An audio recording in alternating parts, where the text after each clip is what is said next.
Okay, good morning, everyone. Welcome to Gaining Pre-Health Experiences. My name is Ann Palmer, and I'm just really excited to be here with you today. We do have the live option right now via YouTube. So if you have any questions as we go along, you can certainly throw those questions in the chat, and I will see those periodically and get back to them. You may also notice that I'm using a captioning system that's actually through PowerPoint. So hopefully that will help make this a little more accessible. It's not 100% accurate, but I think it's better than nothing. So anyway, without further ado, let's go ahead and jump in. So, as I mentioned, my name is Ann Palmer, and I work at the KU Edwards campus. I am in career development, and I more specifically work with our post-bac in health sciences program, which is a cohort of around 20 to 25 students who have applied and gained admission into a one-year program to ultimately get ready and prepare and strengthen their application for some sort of graduate program. So whether that is in a pre-health field or medical school, there's a certain level of academic rigor that they're taking upper level science courses. And then there's also an element of professional development. And that's where I come in when we're talking about things like gaining experiences and the application process and interview prep and just really how to be the most competitive applicant that you possibly can be. So that's what I do. Obviously, I'm a bit of an animal lover here. I did make sure that the cats are upstairs because they're the ones that climb on me during presentations. So unfortunately for you, you won't get to see that little comic relief. The puppies are here behind me. Hopefully they will remain calm and quiet for our time today. And then my husband, Steve, that you can see down in the corner there, he is a nurse actually within the KU health system. And so, when we're not in a pandemic, we love traveling and exploring the country and the world, and we're definitely looking forward to getting back to that. So that's a little bit about me.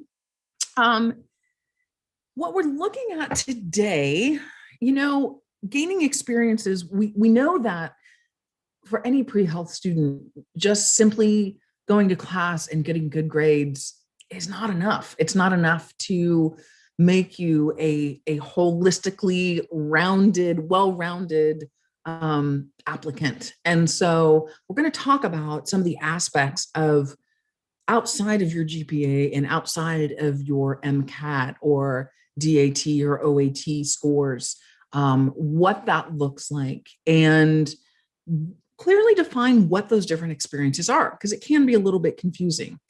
And also talking more specifically about our virtual space right now. There are a lot of questions around virtual experiences. So we're gonna debunk some of those myths a little bit today, and then talk more specifically about various programs and their shadowing and volunteer hour requirements. And then I think one of the most important things about it is, why are you doing this? And how are you going to communicate those experiences in your application and in your essays and in your interview, so on and so forth. So that's what we're going to spend time doing today. As I mentioned, for those of you who are joining us live, please feel free to pop questions in the chat.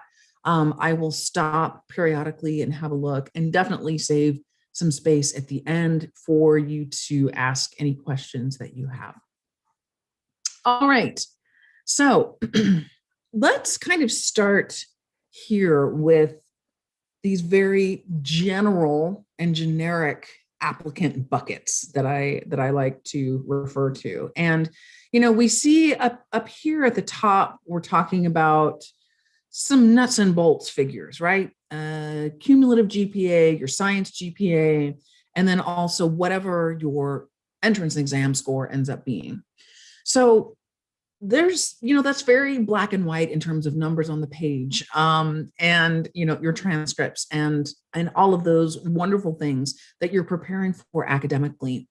But then when we come down here in these bottom two buckets, this is kind of the meat and potatoes of what I work with students on. And talking about both clinical and non-clinical experiences and how those are, first of all, how they're formative and how they are ultimately helping you decide what your career path is and why it's so important to you, but then also where you are going to reflect upon those experiences and how you're going to reflect upon those experiences through your personal statement, through your most meaningful experience essays, and certainly in letters of recommendation and how people are speaking of you, because that's where you're interacting and really having, hopefully, some really, really formative experiences.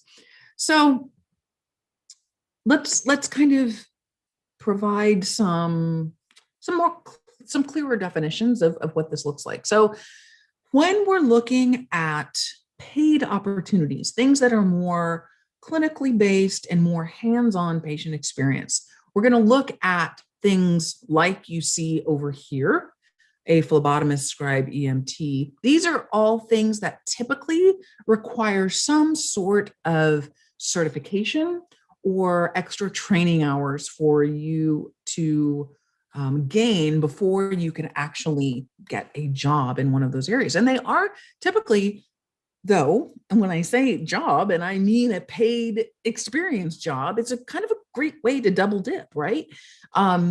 For you to be able to actually work in a healthcare field and be getting paid for that is a fantastic experience. And then, we talk about clinical volunteering. What is that? Well, that can be a variety of things, but some of the more common ones that you'll find are hospice volunteers or volunteering in maybe a skilled nursing facility, community health clinics, especially right now. Now, let me say that in community health clinics right now, especially with COVID-19, there are a lot of extra volunteers needed for things like distributing meals, distributing lunches, helping with paperwork, data entry. There are a lot of things that fall within that scope that even though you're getting those experiences and those volunteer experiences, you may not actually be hands-on, so to speak, with a patient, but it's patient-centered and patient-focused, if that makes sense. And then certainly, a lot of students utilize starting as a hospital volunteer to then work into opportunities for shadowing. And I should pause and say that is by far, when people ask about gaining shadowing experiences, even when we're not in the middle of a pandemic, the best way to gain shadowing experiences is through your volunteer opportunities, right? Especially if you're working or volunteering in a hospital or any sort of clinic or area where you're interacting with various healthcare professionals. It's the prime time to step up and say, I would really love to learn more about what you do. Would it be possible for me to shadow you sometime? It's absolutely appropriate, and it's absolutely when you step into those opportunities and ask. And then, as we're talking about shadowing right now, yes, there are some organizations that are allowing in-person shadowing right now. It is largely not happening for the most part. And so a whole new bumper crop of virtual shadowing opportunities have been created. And we're going to talk about those, and I'm going to share some websites with you in a little bit. But know that those are available, and yes, you should be seeking them out. The more formalized structure, if you're looking for something that is maybe a summer long, or that has more of an almost an internship kind of feel to it, is through hospital observership programs. And the main hospitals, particularly here in the Kansas City area, they almost all have some form of that. Again, most of them are not doing the in-person experiences right now, but that doesn't mean that you shouldn't be checking to see when those are going to be starting back up, because getting an application in early and kind of getting in line for those opportunities will be an important step. And then there's the KU mentoring platform. If you haven't already checked into that through the Alumni Association, this is a perfect opportunity to be paired with a KU alumni who is in healthcare, working in healthcare right now, and start that conversation and start building your network to gain those shadowing or other opportunities, or just having someone to help you navigate these processes. It's a great thing to do. So I encourage you to check into that if you haven't already. Okay, so direct patient care experience. This gets murky. As I explained just a minute ago, you may be working in a clinic or working in a hospital, or I should say volunteering, and you are not having your hands directly on patients, but you are still working in that area. And I think that is volunteering, okay? And that is clinical types of volunteering. But when we're talking about direct patient care experiences, this is really important, especially for students who are wanting to become physician assistants. They require a lot more direct patient care experiences, which typically means you're going to need to get that CNA certification, or phlebotomist, or medical scribe is oftentimes an option, but especially the PA programs really want to see that hands-on care, and they want to see anywhere from 500 or 1,000 hours. So really pay attention to whatever program that you are applying for. Not only does this vary between profession to profession, it also can really vary between program to program. And by program, I mean whether you're looking at Creighton or KU or Tufts or Medical College of Georgia, right? They have different requirements. So really getting familiar with those websites and the admissions requirements, particularly as it pertains to experiences, is a really important thing to do. So what are some examples of non-clinical volunteering? Let me first say that they are just as important and can be just as impactful as actual clinical shadowing hours, clinical volunteering hours. And admissions committees love to see them, okay? So there are a lot of opportunities right now for, especially through harvesters, food banks, or helping serve community meals. There are a lot of opportunities through churches. I've seen a lot of people that volunteer and do a lot of Sunday school teaching, but there are also a lot of outreach ministries that are happening through churches that are wonderful opportunities to be involved with.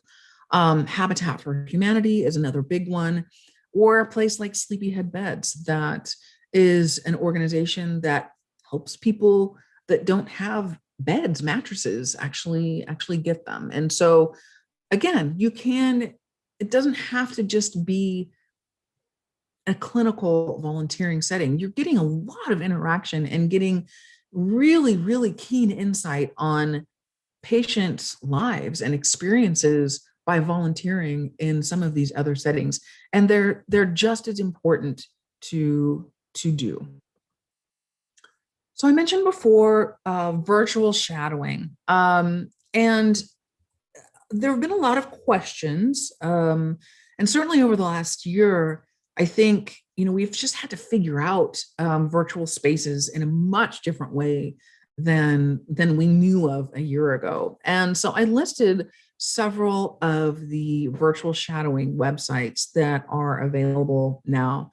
And these are ones that I either have current students that have experienced some of these and have had good experiences. It's not the same as in-person shadowing. Of course, it's not.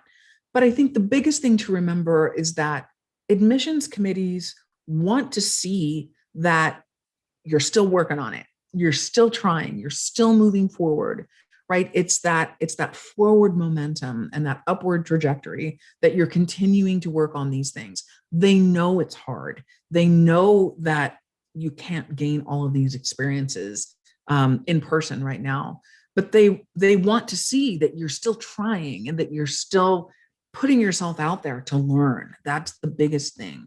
So yes, absolutely look into these virtual shadowing options. And then also, take a tour of some of the virtual open houses that are happening. These are, I listed the one here that's happening at the KU School of Medicine, because not only are you hearing directly from admissions committees and faculty who are in those programs, but you're typically hearing from admissions directors or even deans that are really going to kind of break down what competitive applicants look like for their program and be available to answer your specific questions. So why not take advantage of that, right? You're not having to drive anywhere. You're not having to find parking anywhere. And they're really valuable. So take advantage of those experiences to really understand what you're looking at and what you're getting yourself into. There are also some really fantastic opportunities on campus, certainly through student organizations. Rock Chalk Central, if you haven't found it yet, is actually the website where you're going to find all of the student organizations that are listed. It can be a little clunky to get in there and search, but you can search through type, for example, occupational therapy or physical therapy or clinical lab sciences or medicine, and it will bring up a list of student organizations. You can actually also, if you know the name of the organization that you're interested in getting involved with, you can type that in and it will provide you with information on how to connect with that particular organization. There are also, when travel is allowed again, there's some really fantastic study abroad opportunities that you should check in with the study abroad office on campus, because there's a whole crew of people there who are waiting to work with you and who organize these pre-health, pre-med shadowing experiences abroad. And there are some scholarships available, and it's a really unique experience. So if that's something that you're interested in, definitely reach out to the study abroad office and they can help you start navigating that. And then there are just so many opportunities on campus to work as a tutor or volunteer as a tutor.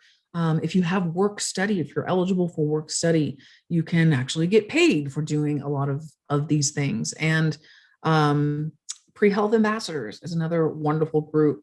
And certainly a lot of people choose to get involved with leadership opportunities through their Greek life and Greek organizations. It's another great way to show some leadership skills and get involved on campus.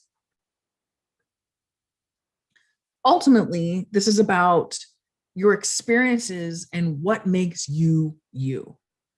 It can be through organizations or projects, through part-time jobs. If you've been a server or something that, there are just all kinds of things that you can learn from and show dedication and show work and show wonderful things and wonderful qualities about yourself. So think about what those are and really keep track of them, because starting early in your undergrad career and doing, first of all, keeping track of these things and not having to try to throw it together all at the end is huge. But also in terms of your volunteering and shadowing, getting 5 hours a week in beginning, your freshman or sophomore year, 5 hours a week for a couple of years really adds up, rather than all of a sudden trying to squeeze in, 100 hours of shadowing within a semester can be a little bit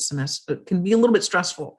So think ahead, think about how you're going to balance these things out, um, and just do a little bit at a time, because also they want to see that you have been doing these types of things for a long period of time. They would much rather see 5 hours a week over 3 years than 25 hours in a month, because what that looks like is that you're just trying to check some boxes really quick at the end. So we'll talk a little bit more about that. I'm getting ahead of myself, but think about all of these things that make you you. So yes, I definitely feel the time crunch. I definitely feel for students, you have so much going on in your lives, and how in the world are you supposed to make time for all of this? Well, I think one of the biggest things that you can do is plan ahead. Think in terms of, yes, chunking this out a little bit at a time, like I mentioned, but also think about when you have some larger chunks of time where you can do something over the summer. Maybe you're going to be home where you have a greater network of friends and family to tap into that can help you gain some of these experiences. Maybe there's some sort of intensive that's happening over the winter break, or you get my drift here. Think ahead and be thinking about getting some opportunities scheduled when you're in a place where, number one, you have a much greater flexibility in your schedule and you can take these hours as they come, but also that you may be in closer proximity to your home network of people that can really help you put some of these things together, and don't be afraid to use them. This is one example of a summer-long program, and this is I put the website here. This is closed, and the applications close in March for this. So we're past that deadline. But certainly, if you are a freshman or sophomore standing and you have a minimum 2.5 GPA, you can work with a vast number. There are, I think I have in my notes here, 12 universities across the nation each have a summer development program where you gain just really, really incredible experiences, and it's free. They put you up, you get to travel a little bit, go someplace else, experience all of these fantastic opportunities. And wow, I mean, how great. It is running all virtually right now, and I'm not sure what they've decided for 2022, but this is definitely one to keep on your radar and check back if you are thinking about applying for next year. Another great place to keep in your browser favorites is the NAHP, which is actually an advisors for health professions website, but they have an entire section dedicated to summer opportunities. They have research opportunities. They have specific programs. They have study abroad options. They have just a huge, vast, diverse kind of pot of things to choose from. So definitely keep that on your radar, in addition to hearing things through campus and your student organizations and Hire Jayhawks and all of those fantastic places as well. So the big question, how many hours do I need? Well, it depends. Don't you love all of these gray answers that we give you all the time? But it really does depend. First of all, it depends on wanting to be a physician assistant, for example. We're looking at a lot different package than we are for, say, nursing, and especially someone that's doing a Bachelor of Nursing 2+2 program where you know, your admissions committee understands that you're applying for nursing school your sophomore year, and you haven't had a great deal of time to gain a vast number of experiences. Health profession you're talking to, what individual program you're talking about, um, and so on and so forth. But I did want to give you a little bit of just a bit of an idea. Now, don't take this as, set in stone, but just to give you an idea of some of the different health professions and what is expected. Another if you are on the pre-dentistry track, they really want a much higher level of shadowing. They want to see you in 5 different dental offices with a minimum of 100 hours of shadowing. They really, really want to see that you've had that direct patient experience, not only shadowing, but if you've gone that extra mile and are actually able to work in a dentist's office, that's even better.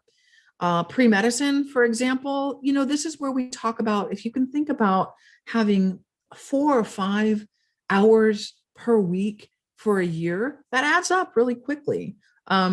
Medicine, we also really want to make sure that for your shadowing, that you're not just doing specialties, that you make sure that you are getting experiences in either family medicine, primary care, internal medicine.